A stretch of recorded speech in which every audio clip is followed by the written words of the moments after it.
तो hello friends, कैसे हैं आप लोग? मैं उम्मीद करता हूं कि आप सभी लोग बहुत ही स्वस्थ और मस्त होंगे, ठंड का ख्याल रखते हुए। तो दोस्तों, मैं इमरोज़ आप सभी का एक बार फिर से स्वागत और अभिनंदन करते हैं आपके अपने परिवार स्टडी विद इमरोज़ के यूट्यूब चैनल पे। हेल्थ के मॉडल पेपर के ऑफिशियल मॉडल पेपर जो है जो बिहार बोर्ड के द्वारा जारी किया गया, उसके सॉल्यूशन सीरीज सहित आज हम लोगों का सीरीज पहुँच चुका है सोशियोलॉजी तक। इससे पहले भी हमने बायोलॉजी, फिजिक्स और हिस्ट्री, हिंदी, ज्योग्राफी वीडियो हमने पहले ही अपलोड कर दिया है। अगर आपने अभी तक उसे नहीं देखा है तो जा करके ज़रूर चेकआउट कर ले और देख ले, जो आपके एग्जाम में बहुत ही बेनिफिट हो उससे। जितने भी विद्यार्थी सोशियोलॉजी का इंतजार कर रहे थे उनके लिए यह सेशन बहुत ही ज़बरदस्त और महत्वपूर्ण होने वाला है, क्योंकि बिल्कुल इससे आपके बोर्ड एग्जाम में छपने वाले क्वेश्चन है। यह ऑफिशियल मॉडल पेपर है, जैसा कि आप लोग देख सकते हैं। यह भी आपको पता होगा कि सोशियोलॉजी एक नॉन प्रैक्टिकल सब्जेक्ट है, इसलिए इसमें टोटल से 100 यानी 100 ऑब्जेक्टिव्स क्वेश्चन पूछे जाएंगे, जिसमें से आपको केवल 50 का आंसर देना है। केवल 50 का आंसर देना है। तो चलिए, बिना किसी हम लोग इस सेशन को आगे बढ़ाते हैं और इसके सारे क्वेश्चंस का हम फुल एनालिसिस के साथ उसका आंसर की आपको बताते हैं, एक्सप्लेनेशन के साथ सहित। चलिए आगे की तरफ बढ़ते हैं और पहले क्वेश्चन के रूप में देखते हैं। तो पहला क्वेश्चन के रूप में देखने से पहले आप लोग देख सकते हैं कि यह टोटल 3 खंड में क्वेश्चन पूछे जाते हैं। 3 सेक्शन में, सेक्शन 1 में 1 से लेकर के और 100 तक ऑब्जेक्टिव्स क्वेश्चन पूछे गए हैं, जिसके 4 विकल्प दिए गए हैं और उन 4 विकल्पों में से आपको किसी एक को सही टिक आउट करना रहता है और 100 क्वेश्चन में से आपको मात्र 50 क्वेश्चन का आंसर बनानी है। और यह प्रत्येक क्वेश्चन 1 मार्क्स के लिए है, तो 50 क्वेश्चन हैं तो 50 नंबर का यानी 50 मार्क्स का ये ऑब्जेक्टिव्स क्वेश्चन है टोटल। तो चलिए आगे की तरफ बढ़ते हैं और पहले क्वेश्चन के रूप में देखते हैं। पहले क्वेश्चन के रूप में पूछा गया है कि निम्नलिखित में से कौन समाजशास्त्र के जनक है, यानी सोशियोलॉजी के जनक कौन है? आप लोग जानते होंगे तो कमेंट बॉक्स में ज़रूर बताइए। समाजशास्त्र के जनक के रूप में अगस्त काम्टे हैं। अगस्त काम्टे जो हैं ये फ्रांस के रहने वाले हैं और इन्होंने समाजशास्त्र की स्थापना कब की थी, यानी सोशियोलॉजी की स्थापना कब किया था? तो 1838 ईस्वी को इन्होंने समाजशास्त्र की स्थापना की थी। शायद आप लोग जानते ही होंगे कि चलिए आगे की तरफ बढ़ते हैं और सेकंड नंबर क्वेश्चन के रूप में पूछा गया है। सेकंड नंबर क्वेश्चन में कह रहा है कि निम्न में से कौन भारतीय समाज की विशेषताएं हैं? Which of the following is the characteristic of Indian society, यानी भारतीय समाज की कौन विशेषताएं सही हैं इनमें से? तो आप लोग को जानते हैं कॉम्प्लेक्स सोशल स्ट्रक्चर भी है, यानी जटिल सामाजिक संरचना भी है, सजातीय विभाजन भी है, धार्मिक विभाजन भी है। इसलिए कहा जाता है भारत विविधताओं में से एकता वाला देश है। तो इसमें इसका सही जवाब ऑप्शन नंबर डी हो जाएगा, यानी इनमें से सही होने वाला है। चलिए आगे की तरफ बढ़ते हैं। थर्ड नंबर क्वेश्चन के रूप में पूछा गया है कि किन्होंने कहा संस्कृति पर्यावरण का मानव निर्मित भाग है? किसने कहा संस्कृति पर्यावरण का मानव निर्मित भाग है? तो आप लोगों को शायद इसका आंसर पता होगा ही, क्योंकि इससे आसान सवाल और कुछ नहीं हो सकता है। ठीक ऐसा ही आपके बोर्ड एग्जाम में भी देखने को मिलेगा, बिल्कुल आसान सब्जेक्ट क्वेश्चन से देखने को मिलेगा। तो अपना संयम और अपना आपा को कंट्रोल रखना है, इमोशंस को भी कंट्रोल रखना है और सावधानीपूर्वक तरीके से OMR सीट को भरनी है और अपने सब्जेक्टिव क्वेश्चन के जो आंसर लिखना है वो बिल्कुल क्रमबद्ध तरीके से लिखना है। तो थर्ड नंबर क्वेश्चन का आंसर आप लोग बताइए थर्ड नंबर क्वेश्चन का आंसर। तो हर्ष कोविटस जो थे, इन्होंने ही कहा था कि संस्कृति पर्यावरण का मानव निर्मित भाग है।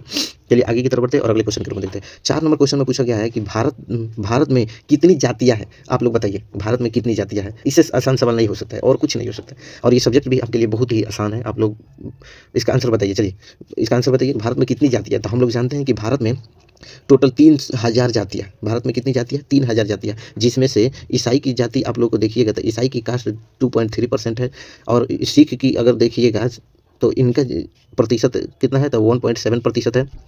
और यहाँ पे देखिए बौद्ध धर्म का अगर परसेंटेज देखिएगा तो बौद्ध धर्म का परसेंटेज 0.7% है और मुस्लिम का तो 14% आप लोगों को पता है। जैन का परसेंटेज देखिएगा तो 0.4% है और हिंदू का प्रतिशत देखिएगा भारत में तो हिंदू का प्रतिशत 79.8% है लगभग में। और मुस्लिम का देखिएगा तो मुस्लिम का परसेंटेज है 14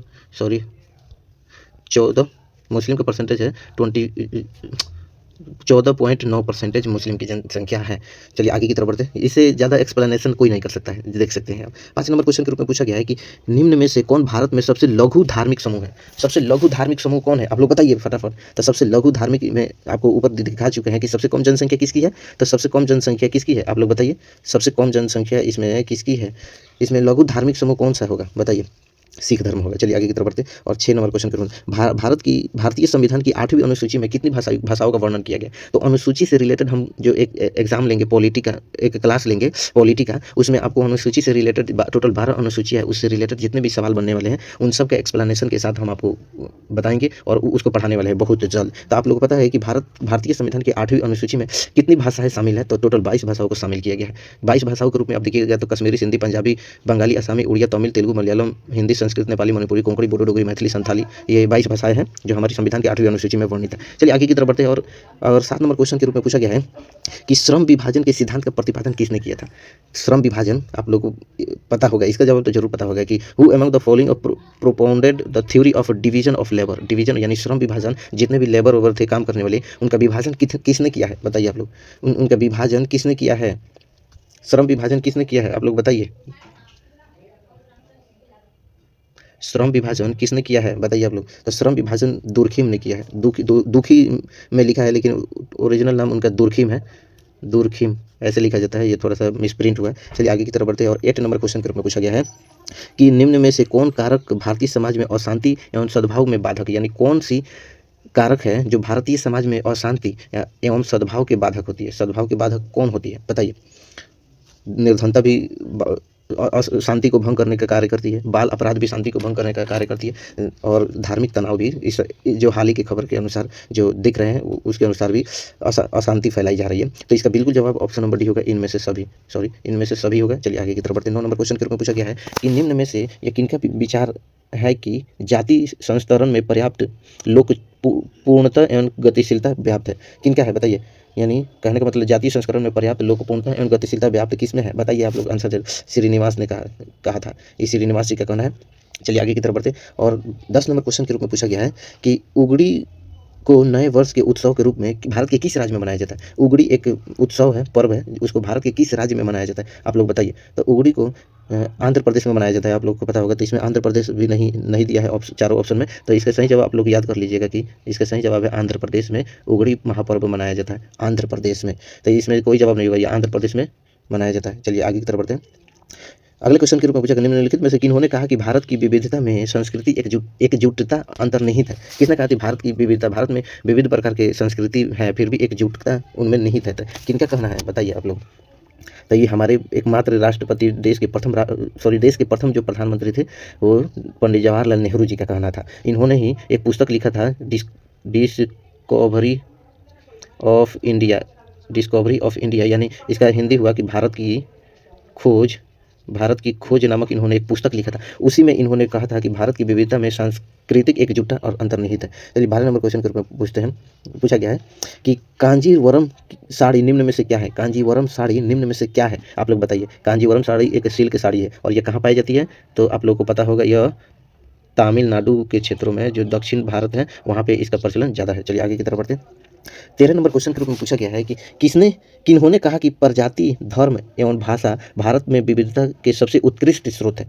किसने कहा था कि प्रजाति, धर्म एवं भाषा भारत में विविधता के सबसे उत्कृष्ट स्रोत किसने कहा था तो घुरिये ने कहा था। ये बिल्कुल इसका सही जवाब होने वाला है। चलिए आगे की तरफ बढ़ते हैं और 14 नंबर में पूछा गया है कि निम्न में से किन्होंने समाजशास्त्र में मानवता के धर्म की चर्चा की है। मानवता की धर्म की religious of humanity in sociology में किसने इसकी चर्चा की है तो बताइए आप लोग। तो इसका चर्चा वेबर ने किया है। चलिए आगे की तरफ बढ़ते हैं। 15 नंबर क्वेश्चन के रूप में पूछा गया द्विज शब्दावली का प्रयोग सर्वप्रथम कहाँ किया गया था। द्विज शब्दावली का प्रयोग सर्वप्रथम कहाँ उपयोग किया गया था। द्विज शब्दावली का प्रयोग आप लोग बताइए कहाँ उपयोग किया गया था। तो यह वेद कितने होते हैं तो 4 होते हैं। कौन कौन तो ऋग्वेद, यजुर्वेद, सामवेद, अथर्ववेद होते हैं। यानी द्विज का यहाँ पे आप लोग द्विज का मतलब समझ पा रहे हैं। द्विज का मतलब होता है जो दो बार जन्म लेता है उसे ही द्विज कहा जाता है। जो 2 बार जन्म लेता है ना उसे ही द्विज कहा जाता है। जैसे प्राचीन काल में आप जब वैदिक पीरियड पढ़िएगा तो उसमें जो समाज था वो 4 वर्गों में विभाजित था। कितने वर्गों में 4 वर्गों में विभाजित था। कौन था तो ब्राह्मण, क्षत्रिय, वैश्य एवं शूद्र में विभाजित था। आप लोग पढ़े होंगे एंशिएंट हिस्ट्री में इसका वर्णन दिया गया। 4 वर्गों में समाज विभाजित था, लेकिन शूद्रों को द्विज का मतलब विपरीतार्थक इसका अपवाद माना जाता है कि ये तीनों लोग ब्राह्मण, क्षत्रिय और वैश्य ये तीनों लोग फिर से जन्म ले सकते हैं, लेकिन शूद्र नहीं ले सकते हैं। और सबसे निचले स्तर पर शूद्र रहते थे। आप लोग पढ़े भी होंगे और इसके बारे में जानते भी होंगे। चलिए आगे की तरफ बढ़ते हैं। 16 नंबर क्वेश्चन के रूप में पूछा किनका विचार है कि बगैर लिंग समानता के किसी भी समुदाय का विकास अधूरा है। यानी बगैर लिंग की समानता के किसी भी समुदाय का विकास अधूरा है। किसने कहा था तो ये कथन विवेकानंद जी का है, स्वामी विवेकानंद जी का है, जिनका ऐतिहासिक भाषण आप लोगों ने सुना ही होगा। इन्होंने ऐतिहासिक भाषण कहाँ दिया था आप लोग बताइए। कमेंट बॉक्स कीजिए, कमेंट में जरूर उसका जवाब दीजिए कि इन्होंने ऐतिहासिक भाषण कब और कहाँ दिए थे। आप लोग के लिए होमवर्क रहेगा। 17 नंबर क्वेश्चन के रूप में पूछा गया है कि भारतीय संविधान के किस अनुच्छेद में नागरिकों को अपनी अलग-अलग संस्कृति एवं परंपराओं को संरक्षित करने का अधिकार है? तो किस अनुच्छेद में कहा गया है कि भारतीय नागरिकों को अपनी संस्कृति एवं परंपराओं को संरक्षित करने का अधिकार है? तो आर्टिकल नंबर 29 में कहा गया है कि यानी अल्पसंख्यक जो है, जितने भी नागरिक हैं, वे अपनी संस्कृति को मना सकते हैं स्वतंत्र रूप से और अपने समुदाय के लिए स्कूल, कॉलेज, विद्यालय, विश्वविद्यालय या मतलब जितने भी प्रकार के इंस्टीट्यूशन, संस्थान हो, कोई कुछ भी खोल सकते हैं। चलिए आगे की तरफ बढ़ते हैं। और 18 नंबर क्वेश्चन के रूप में पूछा गया है कि 18 नंबर क्वेश्चन में पूछा गया है कि भारत में राष्ट्रीय एकता दिवस कब मनाया जाता है? तो भारत में राष्ट्रीय एकता दिवस आप लोगों को पता है कि 19 नवंबर को मनाया जाता है भारत में राष्ट्रीय एकता दिवस। और यह इसके मनाने के पीछे का उद्देश्य क्या है? तो इंदिरा गांधी की याद में मनाया जाता है। राष्ट्रीय एकता दिवस इंदिरा गांधी की याद में मनाया जाता है। इंदिरा गांधी को भारत का आयरन लेडी कहा जाता है, आयरन लेडी। और आयरन मैन कहा जाता है, आप लोगों को पता होगा आयरन मैन, सरदार वल्लभ भाई पटेल को आयरन मैन ऑफ इंडिया कहा जाता है। चलिए आगे की तरफ बढ़ते हैं। और 20 नंबर क्वेश्चन के रूप में बताइए, किस वर्ष हिंदू विवाह अधिनियम पारित हुआ था? किस वर्ष हिंदू विवाह अधिनियम पारित हुआ था? तो 1955 ईस्वी में हिंदू विवाह अधिनियम पारित हुआ था। चलिए आगे की तरफ बढ़ते हैं। 21 नंबर क्वेश्चन के रूप में पूछा गया है कि कास्ट शब्द किस भाषा से लिया गया है? कास्ट जो है, जितने भी कास्ट है, वो किस भाषा से लिया गया है? कास्ट शब्द तो वो पुर्तगाली भाषा से लिया गया है। चलिए आगे की तरफ बढ़ते हैं। 22 नंबर क्वेश्चन के रूप में पूछा गया है कि एम.एन. श्रीनिवास के अनुसार प्रभु जाति क्या है? एम.एन. श्रीनिवास के अनुसार प्रभु जाति जो है वो राजनीतिक एवं आर्थिक रूप से शक्तिशाली जाति के रूप में किया गया। चलिए आगे की तरफ बढ़ते हैं। और 23 नंबर क्वेश्चन में पूछा गया है, निम्न में कौन परंपरागत वर्ण भारतीय जाति व्यवस्था में नहीं है? यानी परंपरागत वर्ण भारतीय जाति व्यवस्था में नहीं है, इनमें से कौन है बताइए? तो दलितों को आपको पता है, दलित एक तरह से देखा जाए तो शूद्र के समान है, जिनको भारतीय जाति व्यवस्था में शामिल नहीं किया जाता है। प्राचीन काल से लेकर के अब तक इनको बहुत सताया जाता है। चलिए आगे की तरफ बढ़ते हैं। 24 नंबर में पूछा गया है कि संस्कृतिकरण बोध कराता है, यानी बोध होगा शायद, संस्कृतिकरण बोध कराता है। तो संस्कृतिकरण क्या बोध कराता है आप लोग बताइए? तो निम्न जातियों द्वारा उच्च जातियों की प्रजाओं को अपनाना, निम्न जाति। चलिए आगे की तरफ बढ़ते हैं। 25 नंबर क्वेश्चन के रूप में पूछा गया है, किस शास्त्रीय नृत्य की उत्पत्ति केरल में हुई थी? तो किस शास्त्रीय नृत्य की उत्पत्ति केरल में हुई थी?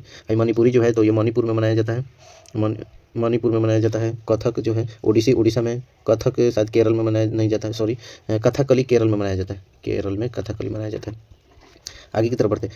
26 नंबर क्वेश्चन पूछते हैं, हिंदू संस्कृति में किस नदी को सबसे पवित्र माना जाता है? यानी किस नदी को सबसे पवित्र माना गया हिंदू संस्कृतियों में? तो गंगा नदी को सबसे पवित्र माना गया। हालांकि इस आज के दौर में गंगा नदी बहुत ही प्रदूषित परिस्थितियों से गुजर रहा है आप। चलिए आगे की तरफ बढ़ते हैं। और आप लोग बताइएगा कि गंगा नदी को कब राष्ट्रीय नदी घोषित किया गया था भारत का? बताइए आप लोग, नहीं बताइएगा तो अंत में हम जरूर बताएंगे। चलिए आगे की तरफ बढ़ते हैं। 27 नंबर में पूछा गया है कि कौन भारतीय संस्कृति की विशेषता नहीं है? भारतीय संस्कृति की इसमें कौन विशेषताएं नहीं है? निरंतरता एवं परिवर्तन ये है, और सिर्फ भौतिकवाद ये है, अष्टयास्मिक उन्मुखीकरण ये भी है, यानी विविधता में एकता इसकी विशेषता नहीं है, विविधता में एकता इसकी विशेषताएं नहीं है। चलिए आगे की तरफ बढ़ते हैं। 28 नंबर क्वेश्चन में पूछा गया है कि अन्य पिछड़ी जाति यानी ओबीसी का प्रयोग किस संवैधानिक संदर्भ में हुआ है? यानी ओबीसी का प्रयोग किस संवैधानिक संदर्भ में हुआ है आप लोग को बताइए? यानी ओबीसी अदर बैकवर्ड जो क्लासेस है, कॉन्स्टिट्यूशन के किस भाग में किया गया? एक तरह से कहा जाए तो किस भाग में किया गया है उसका प्रयोग? तो आरक्षण नीति में किया गया, आरक्षण जो कि आर्टिकल 17 में उसकी चर्चा है। चलिए आगे की तरफ बढ़ते हैं। 29 नंबर क्वेश्चन के रूप में पूछा गया है कि भारत निम्न में से कौन से समुदाय परंपरागत रूप से बुनाई का कार्य करते थे? तो वो जुलाहा करते थे। आप लोग को पता है जुलाहा जो अंसारी होते हैं वहीं उस समय कपड़ा बनाने का कार्य करते थे। चलिए आगे की तरफ बढ़ते हैं। 30 नंबर क्वेश्चन के रूप में पूछा गया है कि भारतीय संदर्भ में धर्मनिरपेक्षता के क्या अर्थ है?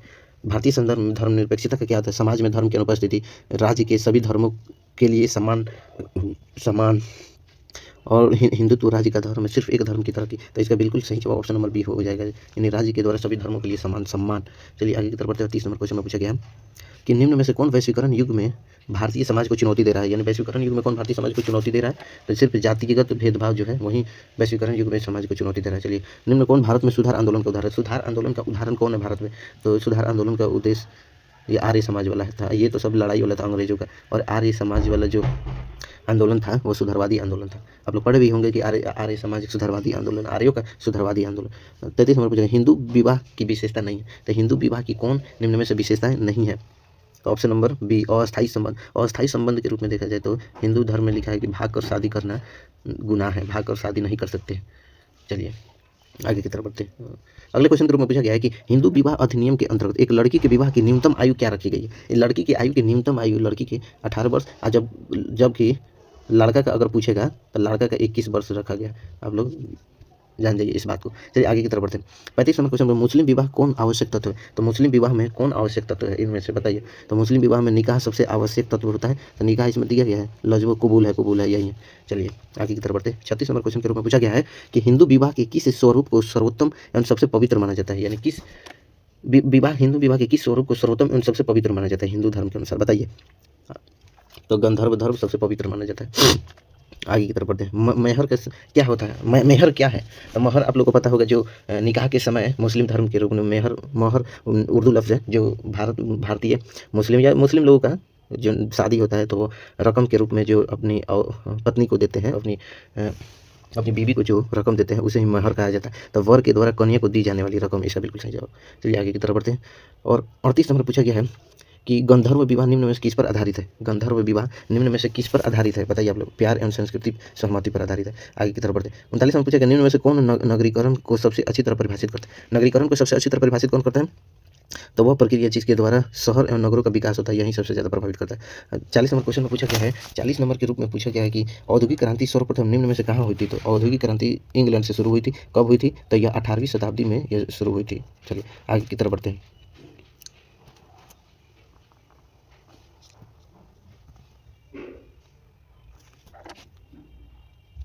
41 नंबर क्वेश्चन के अंदर नागरिकता एक जीवन पद्धति है, किसने कहा था कि नागरिकता एक जीवन पद्धति है, किसने कहा था? तो इसे एल विर्थ ने किया था। एल विर्थ ने कहा था।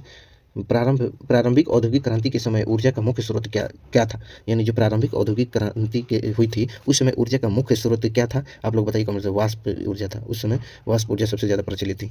45 नंबर क्वेश्चन के रूप में पूछा गया, प्रोटो स्टेट आचार की अवधारणा एवं इसकी पूंजीवादी एवं नगरीकरण के साथ कड़ी जोड़ने के श्रेय किसे दिया जाता है? यानी अत्याचार की अवधारणा और पूंजीवाद एवं नगरीकरण के साथ कड़ी जोड़ने का श्रेय किसे दिया जाता है?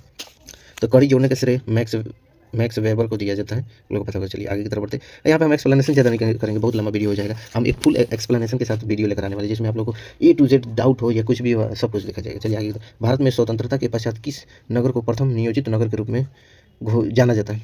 यानी भारत के कौन सा ऐसा नगर नियोजित नगर है जिसको स्वतंत्रता के बाद सबसे नियोजित नगर के रूप में जाना जाता है? तो वह चंडीगढ़ है, जिसको चंद्रदेव ने इसकी स्थापना की थी, चंद्रदेव। चलिए आगे की तरफ बढ़ते हैं। और पूछा गया है कि स्मार्ट सिटी मिशन की भारत किस वर्ष शुरू हुआ था? 2015 में शुरू हुआ था स्मार्ट सिटी मिशन। इसके तहत यह भारत की सरकार द्वारा यह लक्ष्य रखा गया था कि 2015 में 100 से अधिक स्मार्ट शहर बनाया जाएगा, शहर की स्थापना की जाएगी। चलिए आगे की तरफ बढ़ते हैं। 40 नंबर में पूछा गया है कि औद्योगिक का सकारात्मक सामाजिक प्रभाव निम्न में से कौन है? औद्योगिकरण का सकारात्मक सामाजिक प्रभाव निम्न में से कौन है, बताइए। तो इसका साक्षरता एवं शिक्षा में वृद्धि। चलिए 47 नंबर क्वेश्चन के रूप में पूछा गया है कि भारत में रेलवे, टेलीग्राम, आधुनिक डाक व्यवस्था का उदाहरण निम्न में से कौन है? तो वैश्वीकरण है। चलिए आगे की तरफ बढ़ते हैं। आधुनिकरण है, ये नहीं होगा, आधुनिकरण है। चलिए आगे की तरफ बढ़ते हैं। और 48 नंबर पूछा गया है कि भारतीय संविधान की पश्चिमी प्रभाव को निम्न में किसके द्वारा दर्शाता है? तो किसके द्वारा दर्शाता है भारतीय संविधान की पश्चिमी प्रभाव निम्न में किसके द्वारा दर्शाया जाता है? आप लोग बताइए। तो मौलिक अधिकार भी भारतीय संविधान को दर्शाता है, संसदीय जनतंत्र भी, कानून की शासन भी, उपयुक्त सभी, इसका आंसर हो जाएगा। चलिए आगे की तरफ बढ़ते हैं। अगले क्वेश्चन के रूप में पूछा गया 49 नंबर में कि पश्चिमीकरण की अवधारणा मूल रूप से किस पर केंद्रित थी? पश्चिमीकरण की अवधारणा जो थी वो मूल रूप से किस पर केंद्रित थी? संस्कृति परिवर्तन पर केंद्रित थी। चलिए आगे की तरफ बढ़ते हैं। 50 में पूछा गया भारत में राष्ट्रीय एकता स्थापित करने में सबसे बड़ी चुनौती क्या थी? भारत की राष्ट्रीय एकता स्थापित करने में सबसे बड़ी चुनौती के रूप में देखा जाए तो भाषाई विविधता थी। भाषा के रूप में कई क्षेत्रों को बांटा गया था। और आप लोग बताइए कि भाषा के आधार पर स्थापित होने वाला भारत का सबसे पहला राज्य कौन था जिसकी स्थापना 1 अप्रैल 1953 ईस्वी को हुआ था पंडित जवाहरलाल नेहरू के द्वारा? तो वो कौन सा ऐसा प्रथम स्टेट था, आप लोग बताइएगा।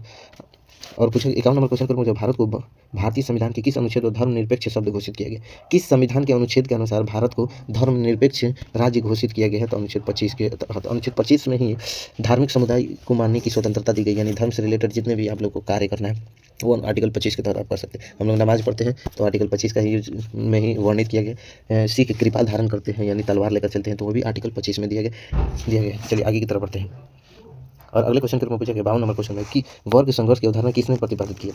वर्ग संघर्ष की अवधारणा हम सभी को पता है कि वर्ग संघर्ष की अवधारणा कार्ल मार्क्स द्वारा प्रतिपादित किया गया था, जिन्होंने पूंजीपति वर्ग जो थे, कार्ल मार्क्स इटली के रहने वाले थे, तो पूंजीपति वर्ग जो थे और जो मजदूर वर्ग थे उनके बीच में जो संघर्ष हुआ था उसी को वर्ग संघर्ष कहा जाता है। चलिए आगे की तरफ बढ़ते हैं। 53 नंबर क्वेश्चन के रूप में पूछा गया, वेबर के अनुसार सामाजिक स्त्रीकरण निम्न में से किस पर आधारित है? यानी वेबर के अनुसार सामाजिक स्त्रीकरण निम्न में किस पर आधारित है? तो वर्ग, परिस्थितिगति एवं दल पर आधारित है। चलिए आगे की तरफ बढ़ते हैं। और कहते हैं किस वर्ष पंचायती राज व्यवस्था प्रारंभ की गई थी? तो 1959 ईस्वी में किया गया था। कहाँ से? तो राजस्थान।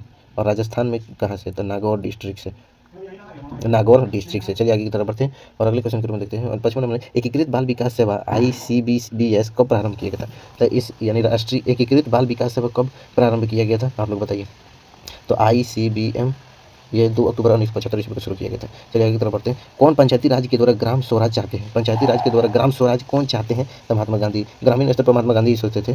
चलिए आगे की तरफ बढ़ते हैं। किस वर्ष प्रधानमंत्री रोजगार योजना लागू हुआ था? किस वर्ष प्रधानमंत्री रोजगार योजना लागू हुआ था? तो 1994 ईस्वी में लागू हुआ था। चलिए आगे की तरफ बढ़ते हैं। निम्न में से कौन सामाजिक स्त्रीकरण की व्यवस्था नहीं है? तो राज्य व्यवस्था सामाजिक स्त्रीकरण की व्यवस्था नहीं है। किस वर्ष लिंग समानता सूचकांक दिया गया? लिंग समानता सूचकांक कब, यानी gender equality index was introduced, यानी जेंडर इक्वलिटी इंडेक्स कब दिया गया? आप लोग बताइए जल्दी जल्दी। Gender equality index was given by 2007। चलिए आगे की तरफ बढ़ते हैं। निम्न में से कौन बालिका के अधिकार में सम्मिलित नहीं है? निम्न में से कौन जो है बालिका के अधिकार में सम्मिलित है? अभिव्यक्ति की पर निर्धनता। चलिए आगे 61 नंबर क्वेश्चन को, समान पारिश्रमिक अधिनियम किस वर्ष पारित हुआ था? समान पारिश्रमिक अधिनियम किस वर्ष पारित हुआ था? 1976 में पारित हुआ था। चलिए आगे देखिए, महिलाओं को घरेलू हिंसा को सुरक्षा अधिनियम किस वर्ष पारित किया गया था? तो 2005 ईस्वी में पारित किया गया था। चलिए ये फैक्ट है, इसमें कोई एक्सप्लेनेशन वाला नहीं है, ये आपको याद ही करना पड़ेगा। चलिए आगे की तरफ बढ़ते हैं। 63 नंबर पूछा गया, भारत में परिवार नियोजन कार्यक्रम कब शुरू किया गया था? परिवार नियोजन कार्यक्रम 1952 ईस्वी में शुरू किया गया था, जब आम चुनाव खत्म हुआ था उसके बाद। कहते हैं marriage and family in Indian पुस्तक के लेखक कौन है? मैरिज यानी marriage and family in India, marriage in family Indian नामक पुस्तक के लेखक कौन है? KM कपाड़िया उसके लेखक है। 65 नंबर पूछा, किसने कहा कि जब एक वर्ग पूरी तरह से अनुवांशिक होती है तो उसे जाति कह सकते हैं? यानी एक वर्ग जब पूरी तरह से अनुवांशिक होती है तो उसे आप जाति कह सकते हैं। किसका कहना है? तो मैकाइवर एवं पेज का। चलिए आगे की तरफ बढ़ते हैं। 66 नंबर पूछा, किसने कहा कि एक अस्थिरीकृत समाज एक मिथक है? अस्थिरीकृत समाज एक मिथक है। सोसाइटी इज अ मिथक। सोसाइटी इज अ मिथक किसने कहा था, बताइए। तो इसके कहने वाले जी.स्बॉट से। चलिए आगे की तरफ बढ़ते हैं और 67 नंबर क्वेश्चन में, हिंदू सोसाइटी एंड इंटरप्रिटेशन पुस्तक के लेखक कौन है? यानी हिंदू सोसाइटी एंड इंटरप्रिटेशन की पुस्तक के लेखक कौन है, बताइए। तो इंटरप्रिटेशन पुस्तक के लेखक हैं इरावती कर्वे। 68 नंबर पूछा गया है कि 68 नंबर पूछा गया कि किन्होंने कहा भारतीय समाज का सामाजिक निर्माण लंबी ऐतिहासिक प्रक्रिया का आखिरी उत्पाद है? किसने कहा है, बताइए। तो इसको कहने वाले टीके उमन थे। चलिए आगे की तरफ बढ़ते हैं और अगले क्वेश्चन के रूप में देखते हैं, आर्यों का आगमन भारत में कब हुआ था? आर्यों का आक्रमण भारत में कितने वर्ष पूर्व हुआ था? तो 3500 वर्ष पूर्व हुआ था। आर्यों का आक्रमण 35 से 37 वर्ष पूर्व हुआ था। तो ये दोनों में कोई एक आंसर हो सकता है। चलिए आगे, बहुपति विवाह कितने रूप होते हैं? बहुपति विवाह के कितने रूप होते हैं? 2 रूप होते हैं। कौन कौन होते हैं? तो बहुपति विवाह के 2 रूप भातृक और अमातृक होता है। भातृक और अमातृक, ये हिस्ट्री में दिया हुआ है, आप लोग पढ़िएगा। चलिए आगे की तरफ बढ़ते हैं। 71 नंबर क्वेश्चन पूछा गया, धुमकुरिया निम्न में से किस जनजाति में पाया जाता है? धुमकुरिया निम्न में से किस जनजाति में पाया जाता है? तो उराव में। उराव के जो युवा लोग हैं, युवा गिरी जिसको कहा जाता है, युवा गिरी, उसी में इसे पाया जाता है। चलिए आगे की तरफ बढ़ते हैं। 72 नंबर क्वेश्चन के रूप में देखें, निम्न में से कौन एक विवाह के सिद्धांत से जुड़े हैं? कौन एक विवाह के सिद्धांत से जुड़े हैं, आप लोग बताइए। Waste mark. आगे की तरफ बढ़ते हैं। पत्नी विवाह के निम्न में से किस जनजाति में पाया जाता है? बहुपत्नी विवाह निम्न में से किस जनजाति द्वारा में पाया जाता है? संथाल में पाया जाता है। चलिए आगे की तरफ बढ़ते हैं। किन्होंने नातेदारी की निम्न परिभाषा दी है? नातेदारी व्यवस्था में समाज द्वारा मान्यता प्राप्त उन संबंधों को सम्मिलित किया जाता है जो अनुमानित तथा वास्तविक वंश संबंधों पर आधारित होते। कौन है इसका आंसर कौन होगा, आप लोग बताइए। इसका आंसर रॉबिन फॉक्स का कहना है। 75 नंबर क्वेश्चन के रूप में पूछा गया है, निम्नलिखित में से किस विवाह निषेध का पालन कठोरता से किया जाता है? यानी हार्ड रूप से किस विवाह के निषेध विरोध करने पर उसका पालन कठोरता से किया जाता है? तो आप लोग इसका जवाब बताइए। तो निकटाभिगमन यानी निकट नज़दीक जो विवाह होते हैं उसकी जो निषेध मतलब रुकावट जो होती है वो बहुत कठोरता से की जाती है। चलिए आगे की तरफ बढ़ते हैं। अगला क्वेश्चन के रूप में पूछा गया है कि गोल गाधेड़ो निम्न में से किसे जुड़ा है? गोल्ड गाधेड़ो निम्न में से किसे जुड़ा है? तो परीक्षा विवाह से जुड़ा है। चलिए आगे की तरफ बढ़ते हैं। 77 नंबर क्वेश्चन के रूप में पूछा गया कि किस जनजाति में मामा का घर दूसरा स्वर्ग समझा जाता है? किस जनजाति में मामा घर? तो उराव में समझा जाता है। ये मोस्ट भी इंपॉर्टेंट, आप लोग याद इसे कर लीजिएगा, आपके बोर्ड एग्जाम में बिल्कुल छपेगा। चलिए आगे की तरफ बढ़ते हैं। निम्नलिखित में से नातेदारी किस रीति में अनुमोदित अवमानना के रूप में देखा जा सकता है? किस नातेदारी को किस अनुमोदित अवमानना के रूप में देखी जा सकती है? तो परिधर में होता है। HIV यानी HIV जिसको एड्स भी कहा जाता है, एक्वायर्ड इम्यूनोडेफिशिएंसी सिंड्रोम भी कहा जाता है। HIV, तो HIV द्वारा मुख्यतः किस शरीर प्रणाली पर हमला होता है? तो HIV शरीर के किस अंग पर हमला करता है बताइए? परिरक्षा तंत्र पर, यानी इम्यून सिस्टम पर ये हमला करता है। चलिए आगे की तरफ बढ़ते हैं। 80 नंबर क्वेश्चन के रूप में पूछा गया है कि निम्न में से कौन बेरोजगारी सबसे अच्छी तरह परिभाषित है? कौन बेरोजगारी सबसे अच्छी तरह परिभाषित है? काम की क्षमता रखने वाले लोग जिन्हें रोजगार नहीं दिया जाता। 81 नंबर, भारत में राष्ट्रीय एड्स नियंत्रण कार्यक्रम यानी HIVP NACP की शुरुआत किस वर्ष की गई थी? NACP की शुरुआत किस वर्ष की? 1992 में की गई थी। चलिए आगे की तरफ बढ़ते हैं। निम्न में से कौन HIV एड्स नियंत्रण को सामाजिक चुनौती है? एड्स नियंत्रण को कौन सामाजिक चुनौती के रूप में देखा जा सकता है? तो कलंक, एवं भेदभाव, दावा की अधिक कीमत, जागरूकता। इसका बिल्कुल सही जवाब ऑप्शन नंबर डी, यानी इनमें सभी हो जाएगा। चलिए आगे की तरफ बढ़ते हैं। कौन सी योजना ग्रामीण क्षेत्रों में 100 दिनों की पारिश्रमिक रोजगार के रूप में प्रदान की गई है? तो आप लोगों को पता होगा कि MG नरेगा यानी मनरेगा जो था, मनरेगा, इसके तहत 100 दिनों की जो पारिश्रमिक थी वो दिया जाता था, लेकिन इसका वर्तमान में नाम चेंज कर दिया गया। इसका वर्तमान में नाम रखा गया है VBG राम जी। इसका वर्तमान में नाम क्या रखा गया? VBG राम जी। V माने विकसित, B माने भारत, G माने गारंटी, और R माने रोजगार, A में से होता है आजीविका, और M माने होता है मिशन, और G मतलब होता है ग्रामीण, यानी विकसित भारत गारंटी रोजगार आजीविका मिशन ग्रामीण, आजीविका मिशन ग्रामीण, इतना बड़ा नाम रखा गया। मनरेगा महात्मा गांधी के नाम पर रखा गया था। भारतीय संविधान के कौन सा अनुच्छेद अल्पसंख्यकों को संस्कृति एवं शैक्षणिक अधिकारों को सुरक्षा प्रदान करता है? तो हम इससे पहले भी चर्चा कर चुके हैं कि आर्टिकल जो 29 जो है वो अल्पसंख्यकों के शैक्षणिक संस्थानों यानी यूनिवर्सिटी और कॉलेजों को खोलने की अनुमति प्रदान करता है। तो इसमें से अनुच्छेद 29 हो जाएगा। निम्न में से कौन उपभोक्ता संरक्षण अधिनियम के अंतर्गत विवाद निवारण एजेंसी है? कौन है इसमें से बताइए? यह राष्ट्रीय मिशन भी है, राज्य मिशन भी है, जिला फोरम भी है। इनमें सही, इसका बिल्कुल सही जवाब हो जाएगा। आगे की तरफ बढ़ते। 86 नंबर पूछा, निम्नलिखित में से किन्होंने धर्म के विषय में बताया कि धर्म आध्यात्मिक शक्ति में विश्वास है? धर्म आध्यात्मिक शक्ति में विश्वास किसने कहा है? तो हॉयलर ने कहा था। निम्न में से कौन धर्म का तत्व है? निम्न में से कौन धर्म का तत्व है? तो विभिन्न प्रकार के अनुष्ठान, निषेध, विश्वास, इनमें से सभी धर्म का तत्व है। चलिए आगे की तरफ बढ़ते हैं और अगले क्वेश्चन के रूप में देखते हैं। 90 नंबर क्वेश्चन के रूप में पूछा गया है कि निम्न में से कौन संवैधानिक अधिकार बालिकाओं को सुरक्षा प्रदान करता है? कौन सा अधिकार है जो बालिकाओं यानी लड़कियों को सुरक्षा प्रदान करता है? इनमें से कौन है बताइए? तो निजता का अधिकार उनको सुरक्षा प्रदान करता है, निजता का अधिकार उनको सुरक्षा प्रदान करता है। 91 नंबर क्वेश्चन के रूप में पूछा गया है कि निम्न में से किस सरकारी योजना का उद्देश्य बालिकाओं की परिस्थिति में सुधार के लिए सीधे नकद हस्तांतरण करना होता है?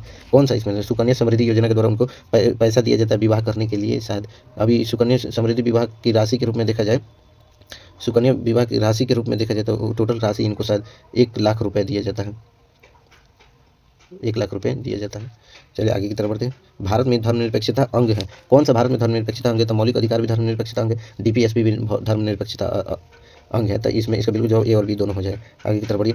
93 नंबर पूछा, बच्चों के अधिकारों के संरक्षण के लिए राष्ट्रीय आयोग का गठन किस वर्ष किया गया था? यानी बच्चों के संरक्षण के लिए राष्ट्रीय आयोग का गठन कब किया गया था? 2005 ईस्वी में गठन किया गया था, लेकिन ये 2010 ईस्वी से ये अपना कार्य करना प्रारंभ किया था। रुकिए, ये 2010 ईस्वी से कार्य करना प्रारंभ किया था। आगे की तरफ बढ़ती। 94 नंबर पूछा, निम्न में से कौन वैश्वीकरण का नकारात्मक सामाजिक प्रभाव यानी वैश्वीकरण का नेगेटिव इफेक्ट कौन सा होगा? इसमें से बताइए नेगेटिव इफेक्ट कौन सा होगा? संस्कृति का शरण लेना भी नकारात्मक प्रभाव होगा। निम्न में से किसे जनतंत्र का चौथा स्तंभ कहा जाता है? यानी कहता है which of the following is considered fourth pillar of democracy? Democracy का चौथा पिलर मीडिया होता है, जो कि इस समय गलत साबित होता हुआ दिखाई दे रहा है। चलिए आगे की तरफ बढ़ते। 96 नंबर क्वेश्चन के रूप में पूछा गया है कि निम्न में से कौन जनसंचार का स्वरूप नहीं है? तो कक्षा की चर्चा जनसंचार की स्वरूप नहीं है। आगे की तरफ बढ़िए और अंतिम पड़ाव के ऊपर हम लोग हैं। सार्वजनिक जीवन में भ्रष्टाचार क्यों बहुत नुकसानदेह है? सार्वजनिक जीवन में भ्रष्टाचार क्यों नुकसानदेह जीवन है क्यों है? तो यह आर्थिक असमानता को बढ़ावा देता है, बिल्कुल देता है। यह स्वतंत्र जनतंत्र को मजबूत करता है, बिल्कुल करता है। यह जनता के भरोसे काम करता है, नहीं ये नहीं होगा। A और C दोनों हो जाए। 98 नंबर, भारत में कौन संगठन भ्रष्टाचार को रोकने के लिए सरकारी कर्मियों की जांच पड़ताल करता है? इनमें से कौन है जो सरकार की भ्रष्टाचार को रोकने के लिए सरकारी कर्मियों की जांच पड़ताल करता है? कौन है इनमें से? ये जानना आपके लिए बहुत ही जरूरी है। तो इसका CBI होगा। CBI इसमें नहीं दिया है, इसका जवाब CBI होगा। CBI यानी इसका फुल फॉर्म होता है सेंट्रल ब्यूरो ऑफ इन्वेस्टिगेशन,